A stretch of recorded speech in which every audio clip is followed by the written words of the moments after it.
दोन चांगले बॅट्समन आपण पाहिले. ओपनिंग बॅट्समन कडक होता. मधला बॅट्समन तुम्हाला माहिती आहे कसा होता. आणि अनेकदा माझी परिस्थिती ही शेवटचा जो कोण बॉलर असतो तो बॅटिंगला पाठवल्यानंतर कशी होते तशी होत झालेली आहे. म्हणजे आता रन झालेले आहेत, आता काय करायचं, मारायचा फटका, बसला बॉल तर बसला, बसला तर छकडा, नाही तर लकडा. पण लकडा कधी जाणार नाही, मारेन तो छकडाच मारेन. तुम्ही सर्वांनी माझं कौतुक केलेलं आहात. सगळं जे काही विजय झाला त्याचं श्रेय मला दिलेलं आहे. पण मी शून्य आहे. मी कधीही यशाचा मानकरी मीच आहे हे मी कधी मानणार नाही. यशाचे मानकरी, यशाचे धनी हे तुम्ही आहात. कारण शिवसेना प्रमुखांनी दोन गोष्टी मला सांगितल्या. आत्मविश्वास, जे सर्वांना सांगत होते की आपल्यामध्ये आत्मविश्वास असेल तर जगाच्या कोपऱ्यात कुठेही जा तुला मरण नाही. पण आत्मविश्वास आणि अहंकार ह्याच्यामध्ये फरक आहे.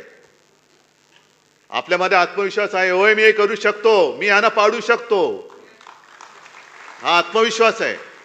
पण मी एकटाच हे करू शकतो, जगामध्ये दुसरं कोणीच करू शकत नाही, हा अहंकार आहे, जो मोदींमध्ये.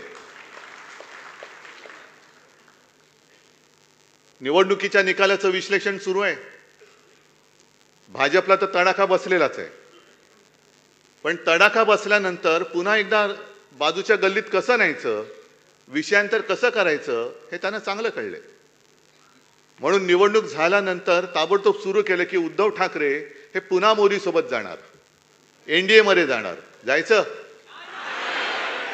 ज्याने आपल्याला संपवायचा प्रयत्न केला, आपल्या मातेसमान शिवसेना खतम करण्याचा प्रयत्न केला, त्या नालायकांबरोबर पुन्हा जायचं? मी तुम्हाला सगळ्यांना विचारतोय. म्हणजे त्यांना काय होतंय की गैरसमज पसरून द्यायचा आणि स्वतःचं अपयश झाकून ठेवायचं. अहो तुमचं तुम्ही बघा ना, आमचं कशाला वाकून बघताय? तुमचं काय काय उघडं पडलंय ते तुम्ही बघा. कशी तुमची वरपासून खालपर्यंत अगदी हा बरोबर काय बोललात, फाटली आहे. माझी पंचायत काय होते, थोडंसं म्हटल्यानंतर थोडी घराण्याची भाषा आपोआप येते.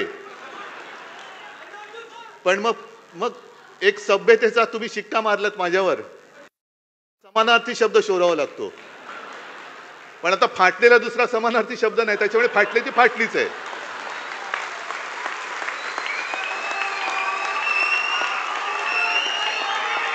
तर ते नाही झाकून ठेवायचं. मग उद्धव ठाकरे एनडीएत जाणार. आता मध्ये कोणीतरी काढलं भुजबळ शिवसेनेत जाणार. मला प्रश्न विचारले, म्हटलं तुमच्याशी भुजबळ बोललेत? नाही. मी भुजबळांशी बोललोय? नाही. भुजबळ माझ्याशी बोललेत? मग कशाला तुम्हाला या नसत्या उचापात्या करायच्या आहेत? ते आहेत मंत्री आहेत, त्यांचं ते बघतील ना. प्रत्येक जण आहे समजदार आहे, तो त्यांच्या वाटेने चाललोय, आम्ही आमच्या वाटेने चाललेलो आहोत. पण तुम्ही जी काय सांगड घालण्याचा प्रयत्न करताय आणि तुमचा अपयश झाकण्याचा प्रयत्न करता आहात. मी आज सगळ्यांचा सत्कार केला, खासदारांचा तर केलाच, पण माझ्या योद्ध्या उमेदवारांचा सुद्धा केला.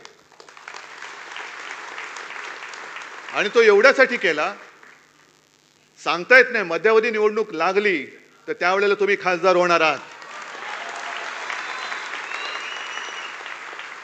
हे सरकार काय चालेल असं मला वाटत नाही आणि चालू नये असंच माझं मत आहे.